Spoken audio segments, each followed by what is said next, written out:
in here. If you're not, get out and let somebody else in.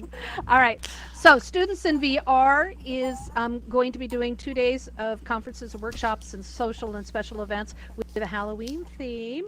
But these students, it's student-led, student produced, and they're going to be tackling some amazing discussions and topics and special guest speakers dealing with cyberbullying is one of them, but diversity and accessibility and digital divide. And the theme is also that's going to be started is dealing with the issue of social media, fake media, and really learning to discern and do some deep thinking when it comes to what's going on in and around us. So get ready for Students in VR next week, as well as all the wonderful Halloween events.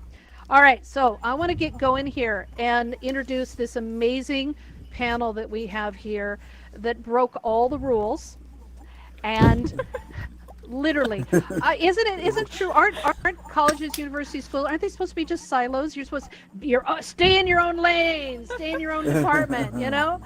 And you all broke all of those rules and you came together with this incredible team. And I know this is just the tip of the iceberg of everyone that was involved with, I think it's over 60 different participants in this entire project to create a XR museum with some, I think there's a little bit of AI or something, some programming, some interactivity, all kinds of fun stuff. So we're really excited about this. Joe, you want to get us started? Yes, I will. Thank you very much. But thank you, Educators in VR, for having us. And Laurel, thank you so much for all of your help in getting us all set up and stuff. If you go to the next slide, please. All right, so I'm Joe Geigel. I'm a professor of computer science at RIT. I'm also the co-chair of the Frameless Labs at RIT Initiative, which is a group of faculty and students interested in all things XR. And if I could put in a short plug here, if you go to the next slide, Laurel. Every year, we put on a symposium. We've been doing this for the last 4. This will be our 5th. And like many other things, this year we will be running our symposium online, which makes it accessible to anybody who would like to attend. We'll be running it the 19th and the 20th, and we would like to invite you all to attend. We'll have some talks, some demos, and it will all be online. So, just come in, take a look at that URL up there, and we'll have the program ready for you when it's indeed ready. All right, go to the next slide, Laura. All right, so we're going to be talking about breaking down silos, and I thought that I would start by saying something a little bit about the project that we're all working on and explain why this big guy here is on my left. RIT has a partnership with the Genesee Country Village and Museum. This is a living museum, which is not too far from RIT, not too far from Rochester. Now, if you've never been to a living museum, it is a village where the docents are known as interpreters, dress up in period costume, and they try to give you the experience of what it was like living in the time of the village, in our case, the 17 and the 1800s. And you can see their website over there. So RIT had a partnership with this group. Next slide, Laurel. The site itself has a number of historical buildings from the Rochester area, including this one up here. This one is the Livingston Bacchus House, which was originally in Rochester, and it was transported to the museum's grounds. And as we had this partnership, we were wondering what kind of cool things can we do to enhance the experience of the museum goer in this museum. And one of the things we came up with is why don't we put a digital version of a docent in the museum? Now, the interpreters that do stuff at the museum, they are general folks who might have lived in that area. They don't usually represent historical characters. Okay, we thought, well, what if we create some historical characters and place them in the places where they once lived? For example, this is the Livingston Bacchus House. What if we could take our friend over here, this guy is our rendition of Dr. Frederick Bacchus, and put him in the house? so that when viewers walked into the house, he would greet them and tell them something about the house and about life that he lived in their house. So we decided to build something like this for augmented reality. And this is what we ended up with. If you go to the next slide there, Laurel.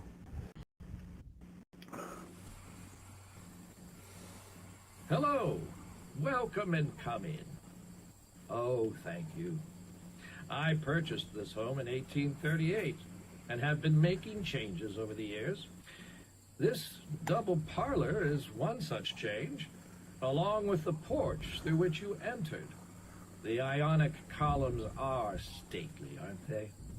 This style is all the rage here in Rochester, and I asked the Loomises to do this work for us. You might say it's sort of Greek. So that was an application that was built on the HoloLens. So if you were in the HoloLens and you walked into the foyer of the Livingston Bacchus house, you can have Frederick Bacchus go and greet you and tell you something about the house. So in order to pull this off, okay, we needed a bunch of different folks with a bunch of different talents, different expertises to all come together to build a representation of our friend Bacchus here.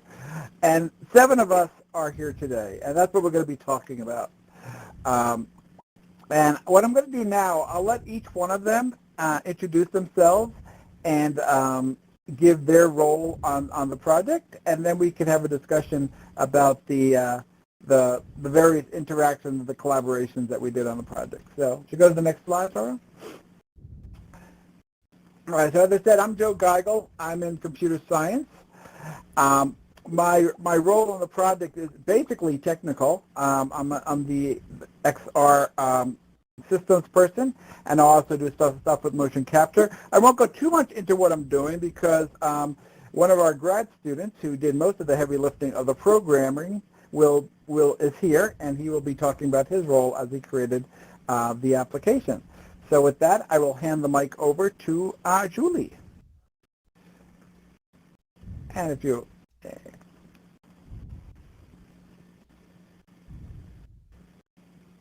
Julie, are you unmuted? I There think you so. are. Here I am. Okay. Great. Thank you so much. So I am a historian, and I teach museum studies, which has a major field of study at RIT. And many of my courses are actually interdisciplinary and general education courses. So I have students from all sorts of disciplines and backgrounds, not necessarily museum studies. In fact, in most of my classes, about 80% of the students are not majors. So that presents great opportunities for collaborations like this. So the course, I'm going to spend a couple minutes to just kind of tell you what my role is in the collaboration. So the course is that I teach primarily that's been involved with this project is called Visitor Engagement in Museum Technologies. And it's a course I developed with my backgrounds in museum studies and history. And this project, for this project that we're talking about today, my students had a role in writing the monologues. They did the historical research, and they also wrote the monologues that would be performed by our digital characters. So this course aligns with this project really wonderfully, and in fact the project meets at least 3 of the learning objectives, including things like defining the role and status of technology in museum spaces. That's one of the key ones that this particular project helps us to achieve, is that understanding. So to date, we've involved overall more than 100 collaborators of students and a handful of faculty. And so that's an updated number, Laurel, only because we had a spreadsheet going and we were doing all the counting.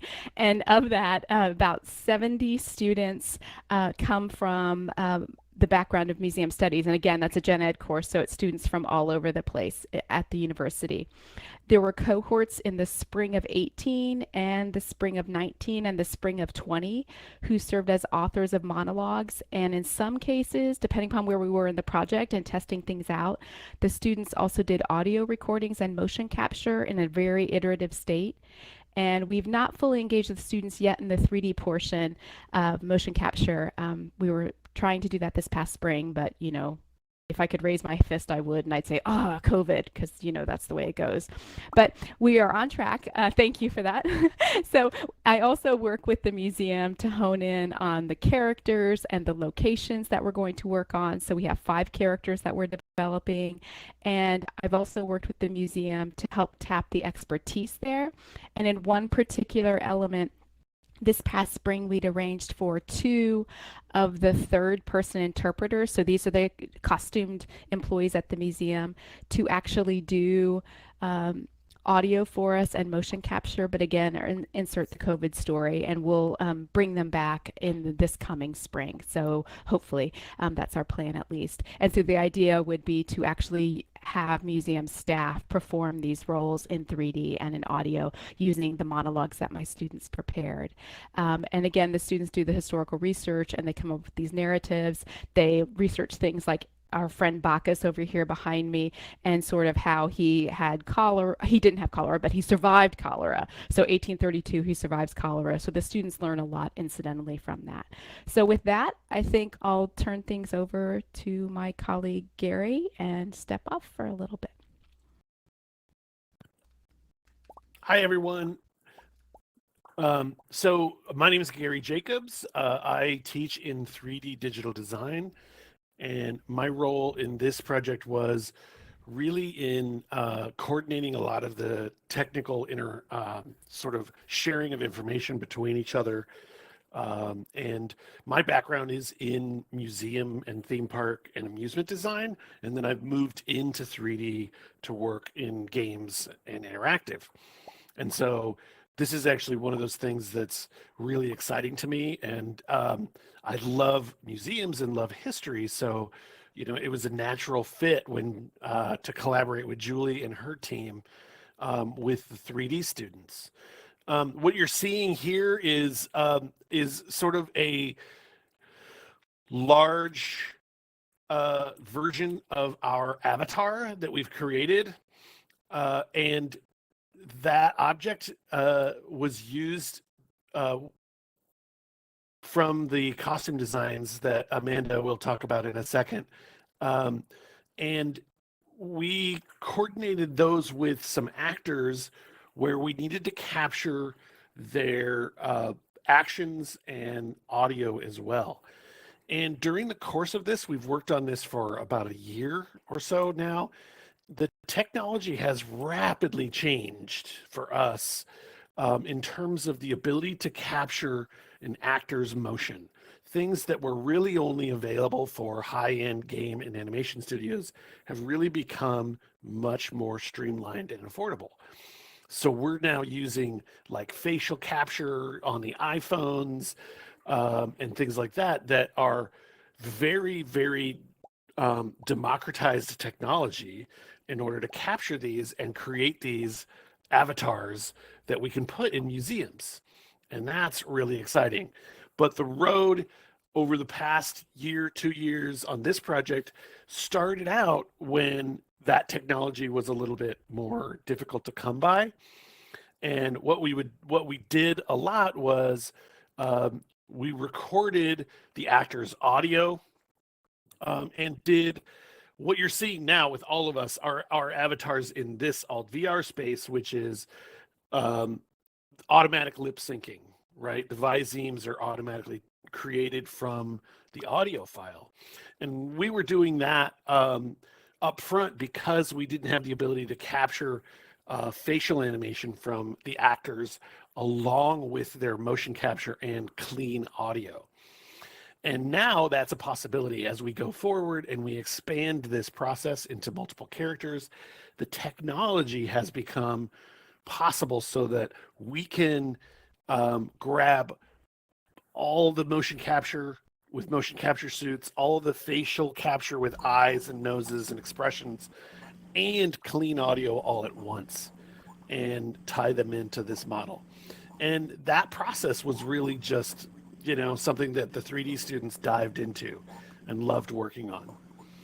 So I want to introduce Amanda Doherty, who is the costume designer for the project. Hello, folks. I came into the project a little later. Um, Julie and Joe and Gary had already been talking. My background is in actual costume design for live entertainment. So I've been working in the live entertainment industry for 25 years when I transitioned to Rochester Institute of Technology and was brought in to teach character and costume design for digital characters.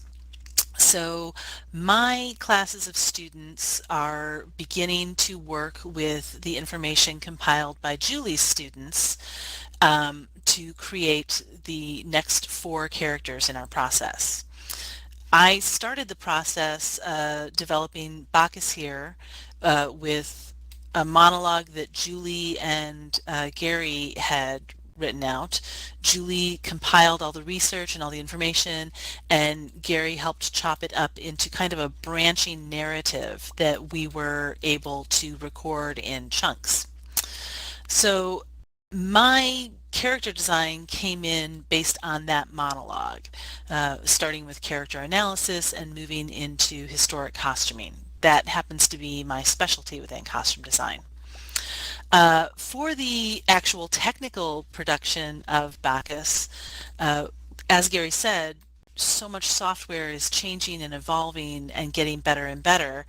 When we did this, we created Bacchus's body with a program called Character Creator, which allowed us a lot of nuance and specificity in bone structure and muscle tone and skin color and texture. So we were really able to age him well and kind of stylize his character.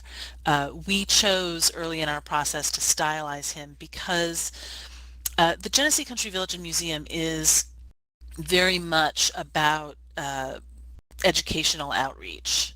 Students come there from a very early age for field trips and educational workshops and whatnot. So we wanted Bacchus to not be kind of creepy, scary realism. We wanted him to be approachable and kind of fun, slightly Disneyfied. And then his costuming, because the house is interpreted to 1950 or 51, I think, we opted to put him in late 1840s wardrobe, knowing that Rochester was kind of off the beaten path at the time, and he certainly wouldn't have been the height of fashion. So his clothing was created in a program that a lot of 3D artists are really into, they're intrigued by, they love it a lot, called Marvelous Designer. And Marvelous Designer is also very finicky and in some ways problematic. It led to a lot of retopo and a lot of problems for Gary doing the rigging and animation. So we are streamlining our process and exploring other methods of creating these costumes. Our students are really encouraged by the free nature and ease of Blender. So we're exploring Blender a lot now. Let's see. So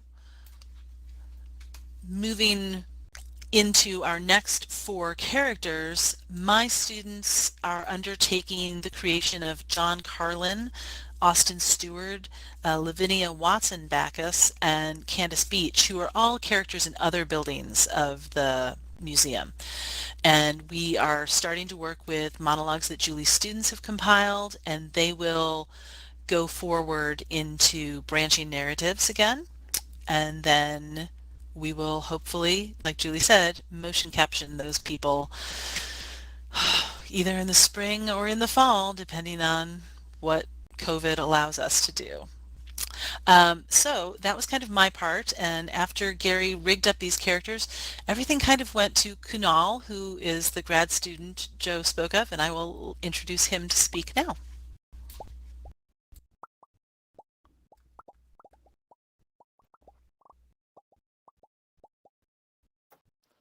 Hello everyone. My name is Kunal and I am a master's student at RIT, an MS in CS student. And for this project, I have handled the programming side of things. So once the characters were created and the all the dialogues were recorded. I sort of put together everything into an application and deployed it onto the multiple platforms that we support. So first, I would like to give you a brief overview of the pipeline, the technological pipeline that we have. So we do most of our development in Unity, because Unity is very easy to work with and it's pretty easy to integrate existing components and APIs into it. And so we start off with Unity, we create the animations, the models, and use the platform specific APIs such as MRTK or AR Core to create the actual application. Then we integrate it with the server side technology that we have. That's the We are using Node.js on the backend to process the voice data for the communication. And once all of that happens, we deploy our system onto the various platforms that we support. So one of the main aspects of creating an immersive interaction with a character is to have a character that you can not only naturally converse with, but also have the character react quickly to whatever you are saying. And for this, what we have done is we actually record the user's voice as they speak a line, and we send it to our backend to process the voice data so that it can be converted into text using Google's speech API, text to speech, speech to text API.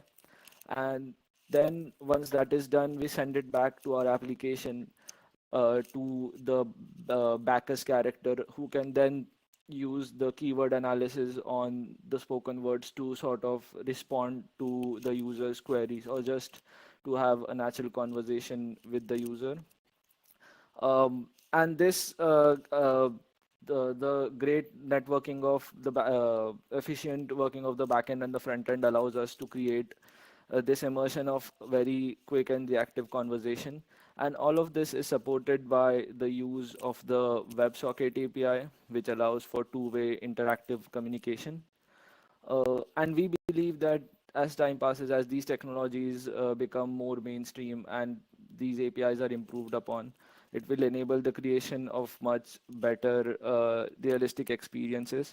For instance, right now we are using AR Core for the AR experience on mobile, but as the WebXR API receives more wide support, we believe that we will be able to create a web-based AR version of Bacchus, which won't need an application and would be can be communicated with using the same smoothness that you do for a native application. And with that, I would like to pass the baton to Andy Head, uh, and continue on. Thank you.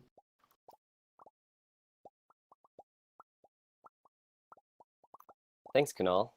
Hi, everyone. I'm Andy, and I am our resident theater nerd. Actually, Amanda and Gary are both theater nerds, but they didn't want to disclose that. So I teach in the theater arts program at RIT, and my work on this project began with my Fundamentals of Acting course in the spring of 2018. Julie was teaching her visitor engagement course, which she mentioned, and she reached out to me wondering if acting techniques could be used to create historically based characters in a museum setting in the same way that they create traditional stage characters. And the answer to that is yes. There's a genre of theater that's actually called museum theater, and it already combines the fields of museum studies and theater arts. So there was a way in for us there. And so students in my acting classes started to and have been over the last couple of years creating performances of the historical characters that are being written by the students in Julie's classes. And we use an approach called first-person interpretation, in which an interpreter, that's really a museum world term, I would call them an actor, assumes a particular role as a quote-unquote character who is oftentimes a real person from history.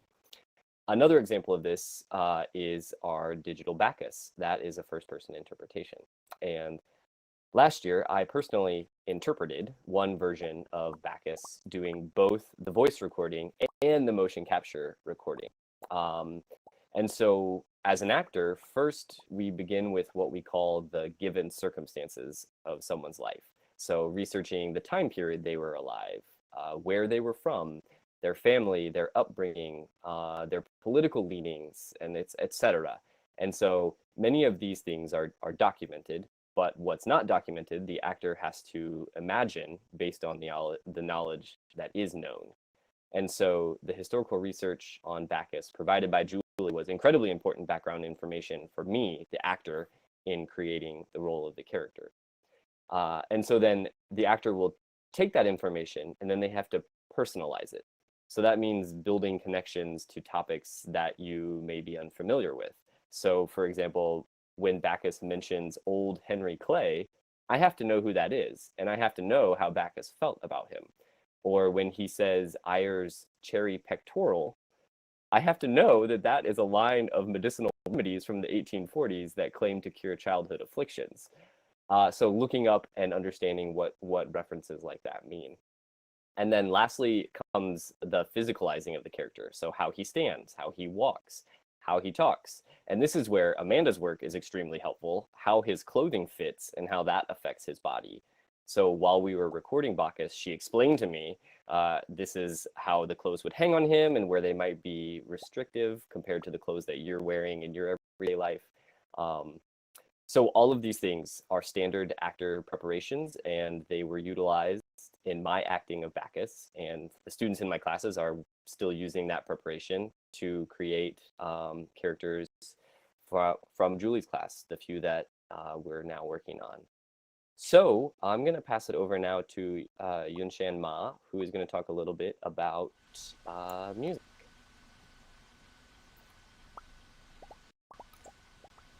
Hello everyone, my name is Yunshan Ma. I am probably the newest one in this group, and I'm also probably the last one to join the team. You might say that music isn't very closely, especially traditional music making isn't as close related to new technology. I'm totally agreeing with you, because if you look at the music history or artistry, historical movement usually happens the last in the society. So I'm very glad though that I am being part of this team to explore the new meanings of traditional music making, how possibly can be included in such project. And it was last year when Julie, my office neighbor, she popped up to my door and asked, "Hey, Yunshan, what do you think Bacchus, or what do you think people are listening to in the year of 80-50-ish?" And I was like, I don't know. Let's try to find it out. And then after a while, I thought maybe Mozart. I don't think they listen to Gershwin yet, or other things, because we also need to know what technology at the time was available for listening to music.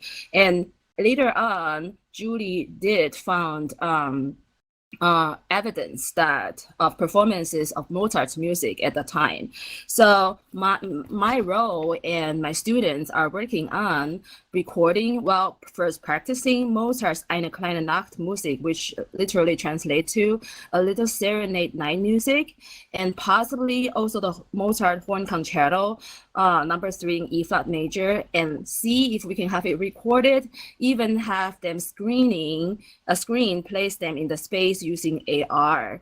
I feel this is a very unique role for myself, because unlike other of my conducting colleagues at other colleges, I get to work with the very new technology savvy colleagues, and one of my dreams is to see how maybe in the near future we can even modulate the traditional performances or the live performances anyhow with those new experiences.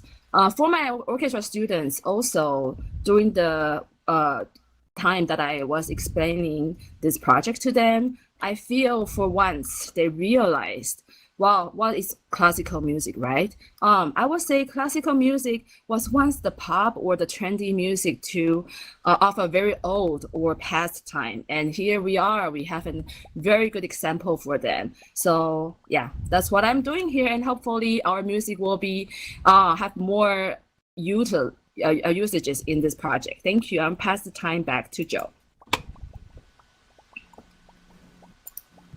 All right, so there you have it. There's our team.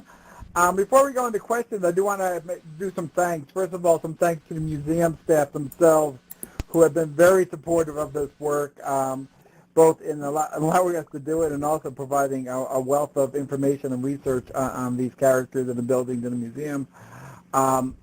As Julie had mentioned, multiple students have worked on this project over the past several years. So I'd like to thank them all. And then finally, the colleague of Andy's, David Munnell, who also provided some voice behind Bacchus over there.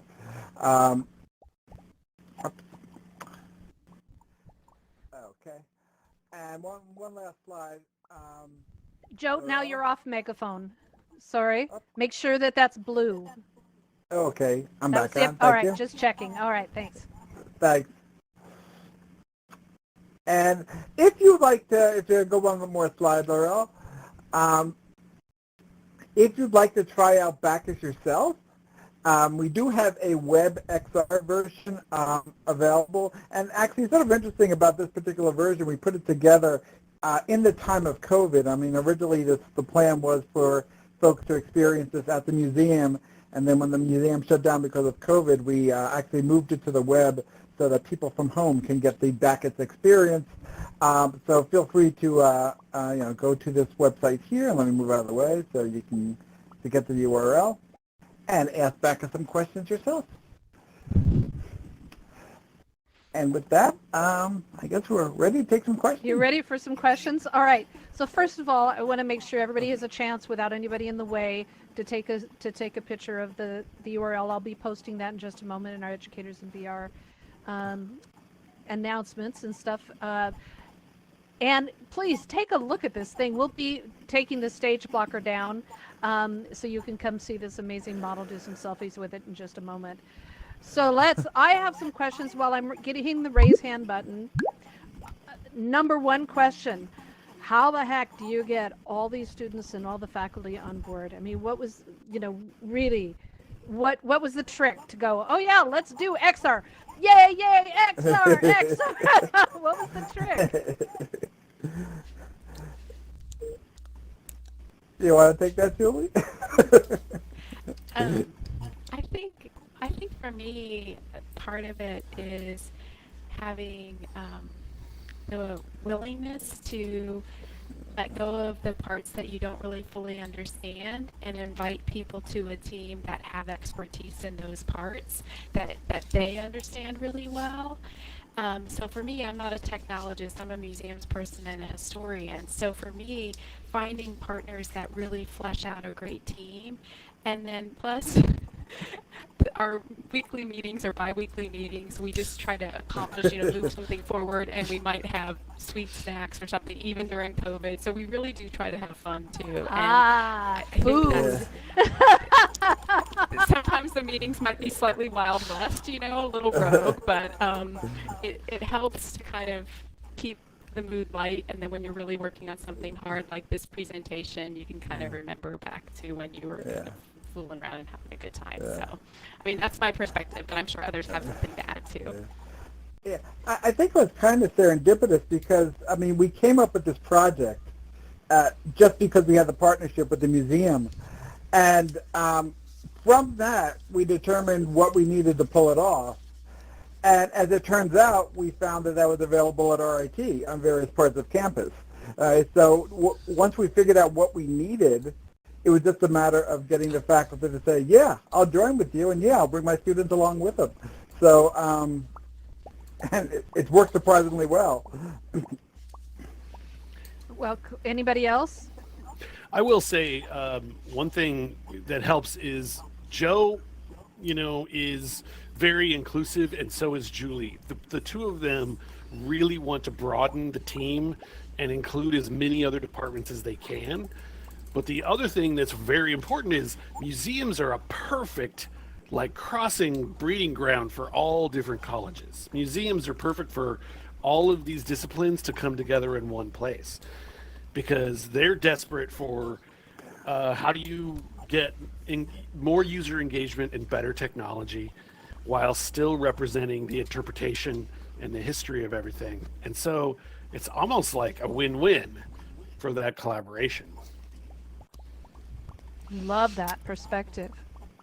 Museums touch the heart. Yeah, they're as a kid they're like, it's a museum trip, but once you understand that that a museum, I don't care what kind of a museum it is, it taps into every single discipline, because even just running the museum as well as the visiting experience, especially if they take some care with the presentation material, it's visual, it's audible, it's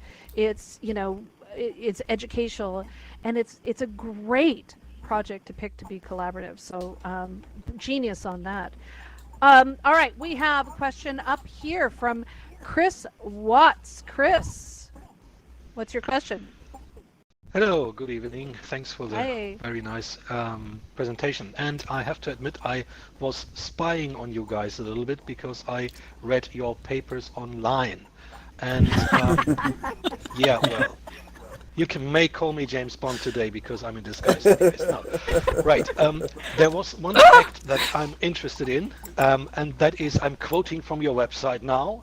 Using the speech recognition capabilities of the device, the application can recognize key spoken phrases to which the character will respond with a predefined and pre-recorded monologue.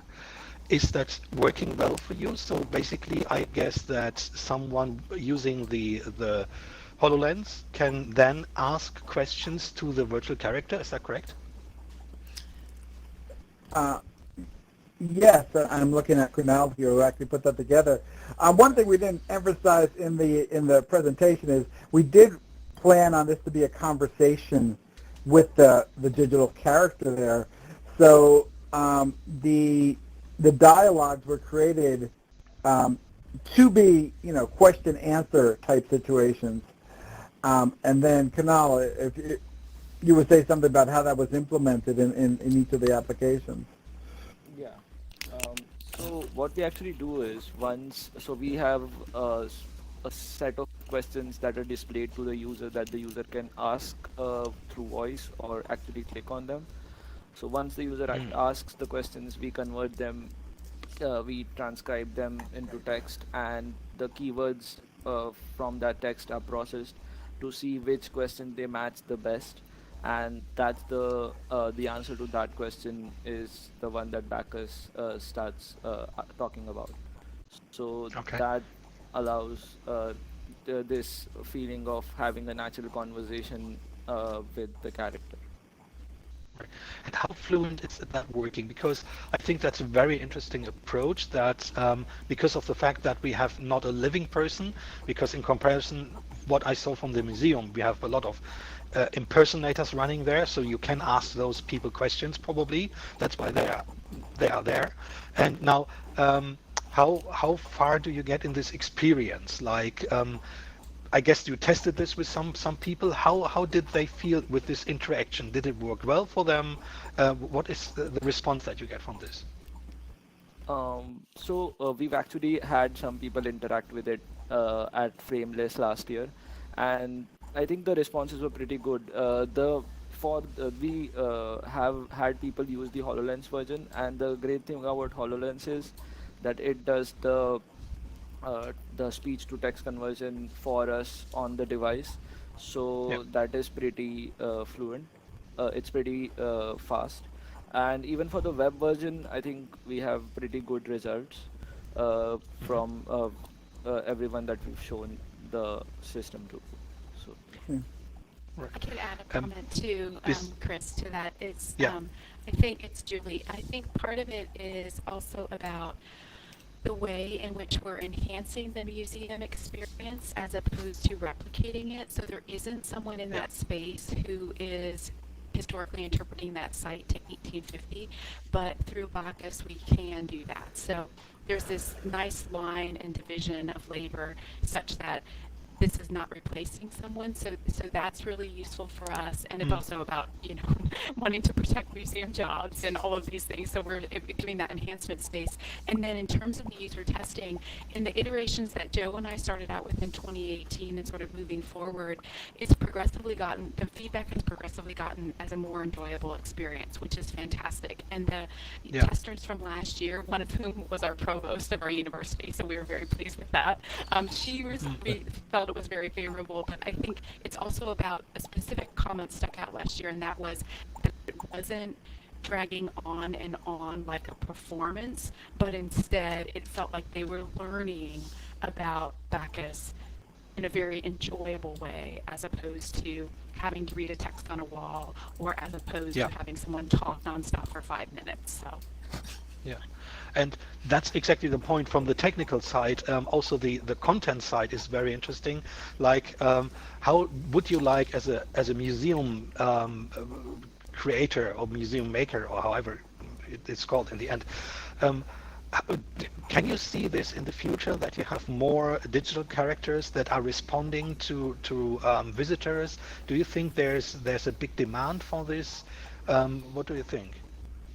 So I would answer this along with Julie, that this is Gary, I'm never here. It changed how we wrote the scripts a little bit, because we had to have you're creating branching narratives instead of a single monologue, which allows the actors in Andy's group to actually perform those little sections, those branching sort of narratives that gives you the choice. So the end user doesn't have an infinite amount of questions they can ask. There are topics that, there are branching sort of topics, like, and that gets really into some cool game design mechanics. And that creates a really cool sort of project for the museum curators and us to think about what those little sections of the dialogue would be. What questions would a client ask, a museum visitor ask, and coming to it from that was cool. Right. And I can add that having been to the museum just recently, especially now in this time of COVID, many of the interpreters that work at this particular museum, and I think Julie would probably be a better source for this knowledge than I, but I think across many museums in the world, docents, interpreters tend to be retired people who have the time, and those people are at greater risk right now. So the museum was not staffed to full capacity. I think the opportunity to provide these digital docents or avatars that represent historic figures that actually lived in some of these buildings gives this museum an opportunity to quote unquote man some of the locations that usually don't have interpreters.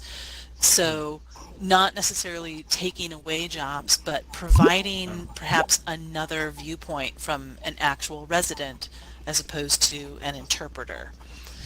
But I think right now especially it's providing a resource that they can't provide humans for. Well, isn't it true to, and thanks, Chris, great questions. Thanks. And, there goes the phone. That, in a way you're actually adding to the work, so it's not, an interpreter still is, once the pandemic's over, still going to have a job, allowing people from around the world that could not visit personally. You're opening up job opportunities. You're showcasing those for all the development work that is going on. So you're actually increasing the job work and job opportunities as well as skills. So that part, I love that. Othello! Hey! Did you have a comment about that? And then I did actually. Well, okay. Thank you for acknowledging that, because I think it's important about about the job prospect, the job pipeline, and also to be really cognizant of the fact that this is a living history museum, but they're using cutting edge technology. So internally amongst our group, we talk about, this museum is one of the original maker spaces. I mean, any living history museum where you have people showing crafts and trades and techniques of yesteryear is really functioning as a makerspace in its own sort of sense. And so I really appreciate the way that we're able to connect the past and present. So maybe if you're not interested in learning an older methodology, maybe the technology will encourage you to learn something in that space or online at home. Beautiful. Absolutely. Othello, you're on. Oops, let me double check. There you are. You're on. No, I didn't have a question. Oh, all right. Sorry. You do. Okay. All right. You had the hand raised up. Okay. Thanks. Okay. Is anyone else? If you do have a question, please hit the raise hand button. Now I want to get into the nitty gritty with you all. You had students, you had faculty, multi-departments across the campus. How do you project manage that? Oh, boy. Juilee?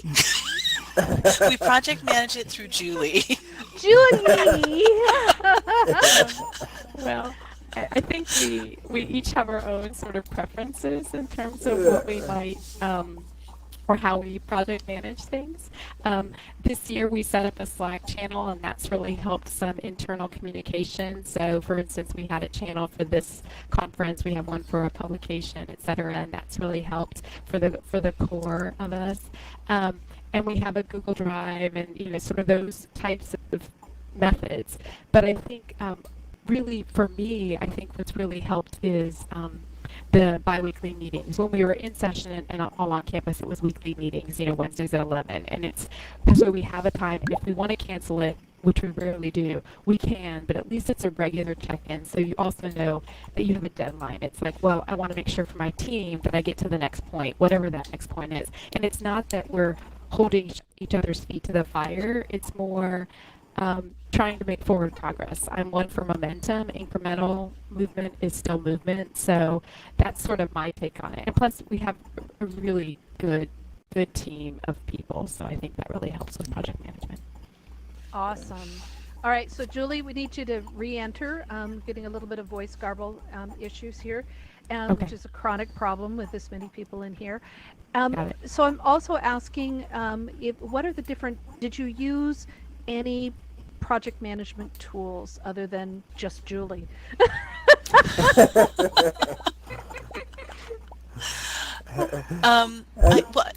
I feel like the Google Drive has been... Yeah, as much as I can't stand Google Drive, we use Google Drive a lot. That was our primary platform for sharing assets and scripts and audio and motion capture. Is Google Drive. We didn't use any management tool per se. So, like in terms of scheduling, we didn't really do a lot of scheduling management. It's just file assets. We have a lot of files to share, from scripts and audio files, and 3D files and materials, and concept art. So just being able to organize those and have those in one place was huge for us. So as much as we complain about Google Drive, it actually made that process very easy, because like Kunal and I could share files very simply between the 3D art from Amanda passing through us for the rigging and animation into Kunal to put it in game, put it on the HoloLens. That was easier because of Google Drive, Any of the rest of you?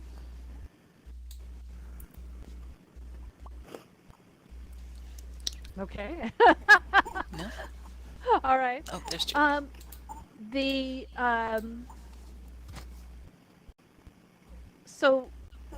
We have a question here. Well, I was just looking at my notes here. All right, A. Edwards, you're up. Hey, thank you. I'm interested in how this is going to look after COVID. You've mentioned the HoloLens, which is a fairly expensive device to put on every attendee of the museum. What do you see happening down the road?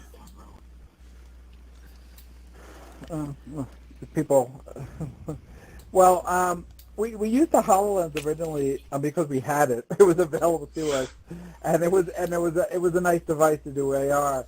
But we also recognize that we don't expect the museum to be purchasing HoloLenses. They're pretty expensive, which is another reason why we started to switch to different devices. In addition to the web version, which we did for people not on site, we're also developing a mobile AR version, which would be a little bit accessible for folks who just come in with a cell phone. Yeah. So I would like to add to that. So yes, because right now we also have an AR mobile version and a web version. You don't actually need the device, and as I said, down the line, if we are able to support the web version to provide an AR experience, then we won't even need to have people download an app. They could just walk into the museum and open the link and just experience a conversation with Bacchus. Very cool. Thank you. And of course, when AR glasses become more accessible, and they will in the next couple of years, this might be something we can put on. People will have AR glasses of their own. So. Sure. Thank you. Thanks. And I personally would love to see this actually brought into, VR, OpenXR, Open Web, things along that line, because you have wouldn't be that hard to duplicate the building and then add that programming since you already have it. I think it would import across. Would it? So we think. Yeah. Okay. So I think it will be very easy to adapt this to multiple platforms because given that all of these APIs are based on working seamlessly with each other and you could build applications that work with each of these APIs easily. So this is something that a lot of museums are struggling with, and they kind of started struggling a little bit too late after COVID happened. They were like, it was a mass sort of effort to try to move as much content online as possible to still give their users and their audience access to their collections. And this is one of those things that would be really a natural transfer because we could easily recreate the environment as well as Bacchus offline for both educational outreach in schools. And so there's the AR component when you're in the room and you're superimposing Bacchus on top of the real room, but then there's the off-site component where it really is an immersive experience in something like an Oculus or a Vive or something, a VR experience, right? Mm-hmm. Yeah. Or even a space like this. Yes. Well, that's exactly. There are a few little critters running around, so to speak, little characters running around that are it's still being developed that have some form of interaction, but it's the triggers that are the issue. You have to trigger the NPC to talk as you approach it or you're standing near it and not across the space. So there's some details still to be worked out, but that's just all it's early days. We're all pioneers here. So I'd like to know about the testing. You've mentioned a little bit about the testing, but could you, what stage are you in the testing, and what are you thinking about to really, really tear this apart, make sure it's stable? So I think from my perspective, we've done a little bit of testing in my classroom environment with I think that started in spring of 19 actually, and then at the Frameless Symposium last year. And the goals for each of those testings is to see see the experience and understand the experience and the likelihood of wanting to use the device. That was the first sort of phase of testing when we were very early on.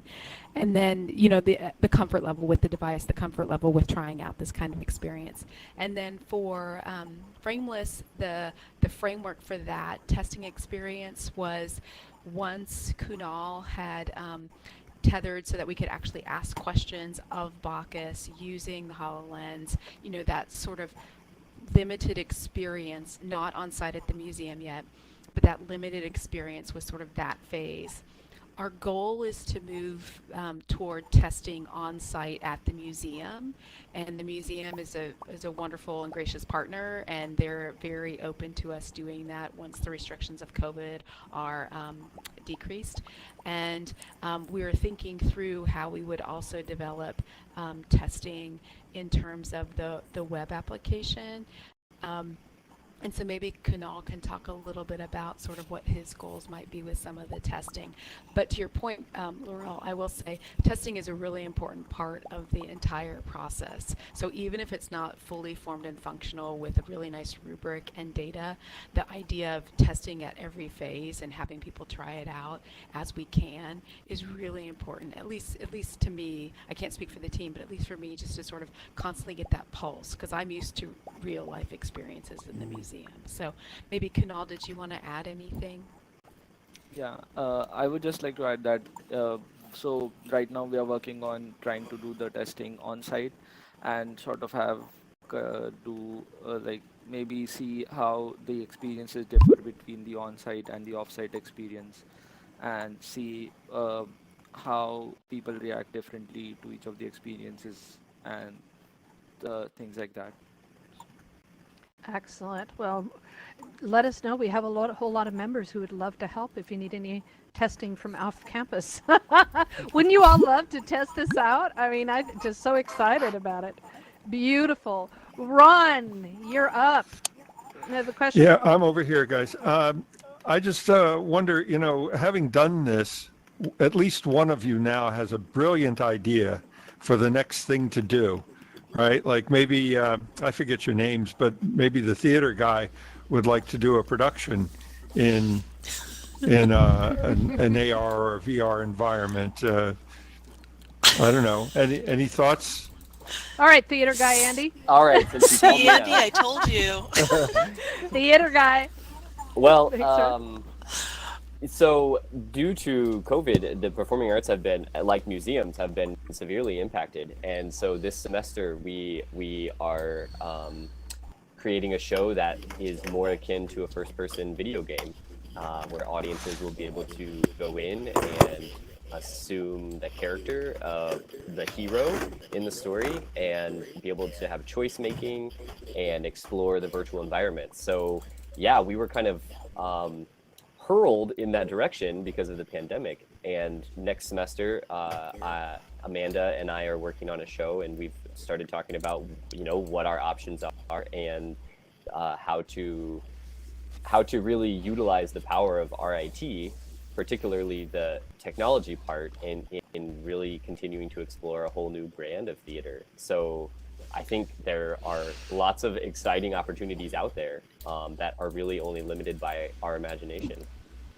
Right, and I would ask you, if you're going to do anything at all, if you could make it an event in AltSpace so we could all participate or at least be the audience. We would certainly love that. Absolutely. Yeah, we'll definitely keep that in mind. Yeah, and it's been fascinating to hear from actors as well as artists and comedians saying that how tough it has been to not have an audience and to be without an audience. And I'm sitting here in AltSpace going, we got an audience every single day. And there's theater, there's performance, there's comedy. We have some amazing things going on. So you are, you know, so you're evangelizing as well. I love that. All right. Thank you, Ron. Great question. And very related to what I'm about to ask.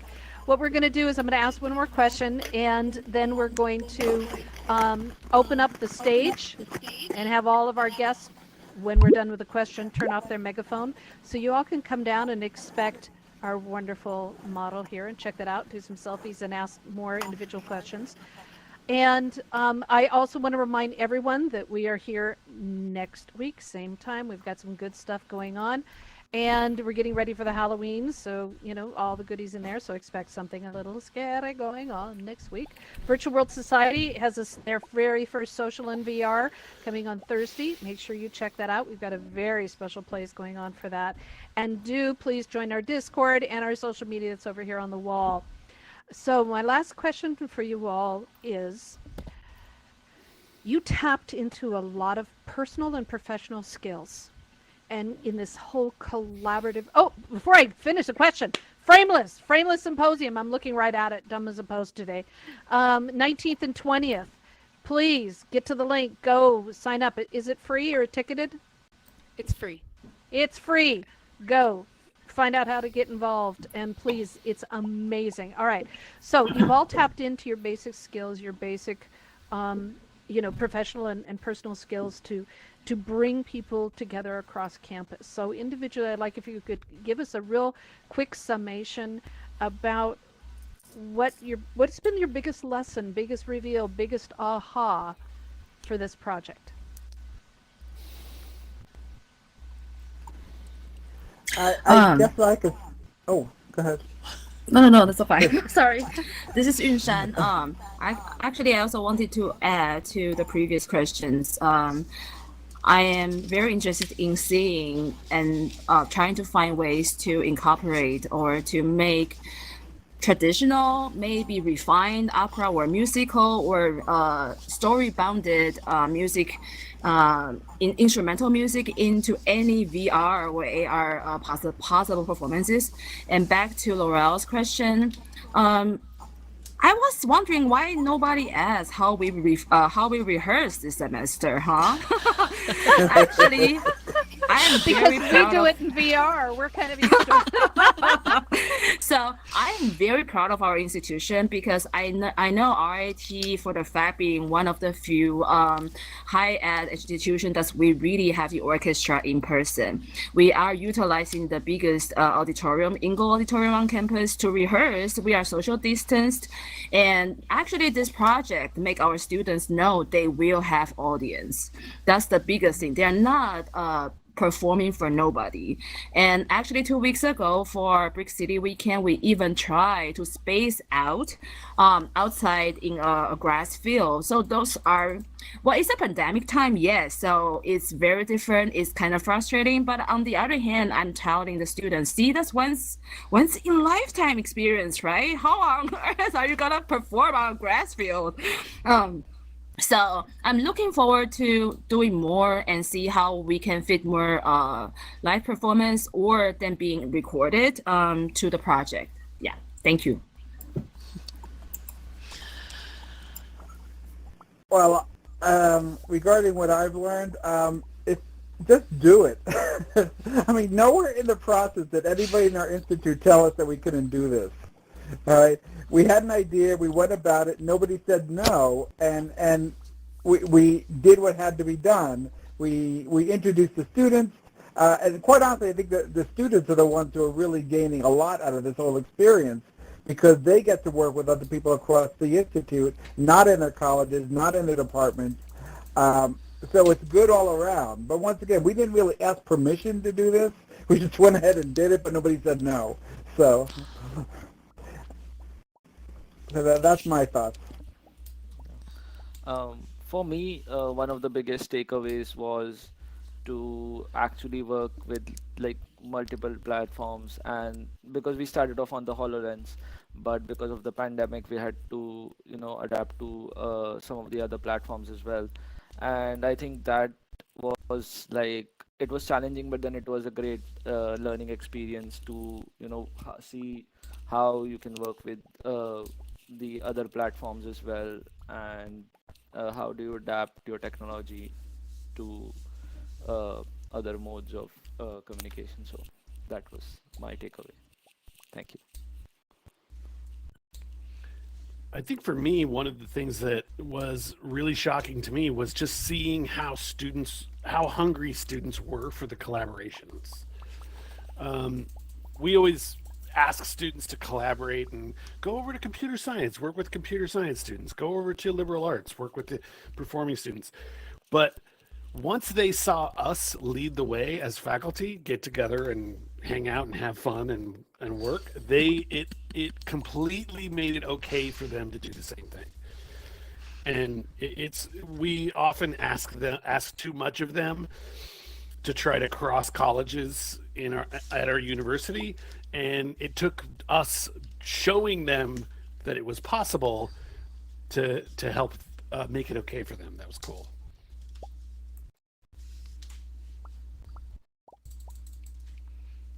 I would say for me, part of what the learnings has been about is similar to what Gary and Yunshan were saying.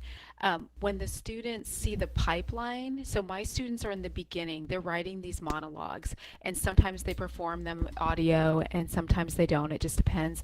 And to then see the Bacchus actually in the experience is so rewarding for the students. Whether the words he speaks are words that they wrote or not, it's the idea that there is this workflow in this pipeline and there's many branches to this narrative, so at some point it will be incorporated in some way, shape, or form.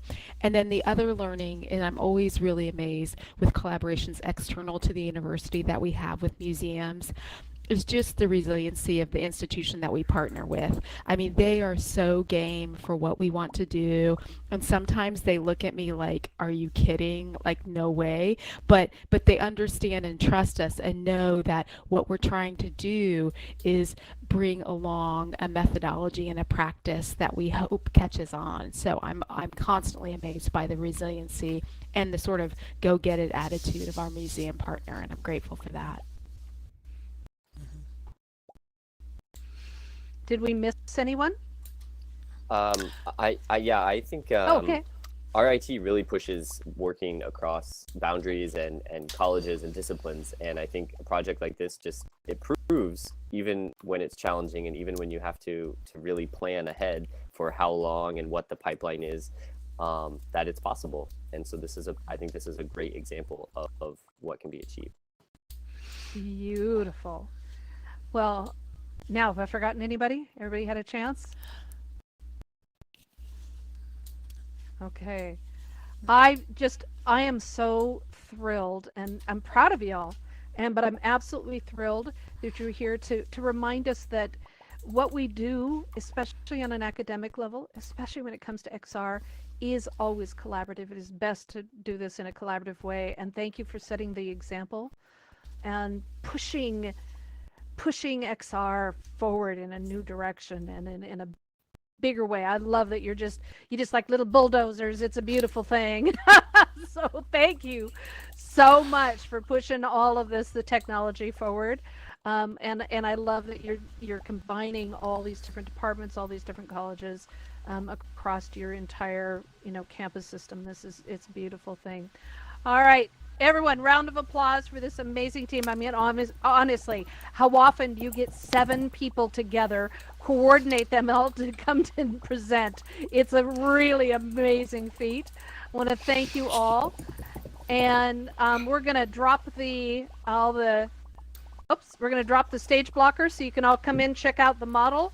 And if y'all can unmute yourself so we're not talking over anybody, people can come down and ask questions. So thank you all. Thank you.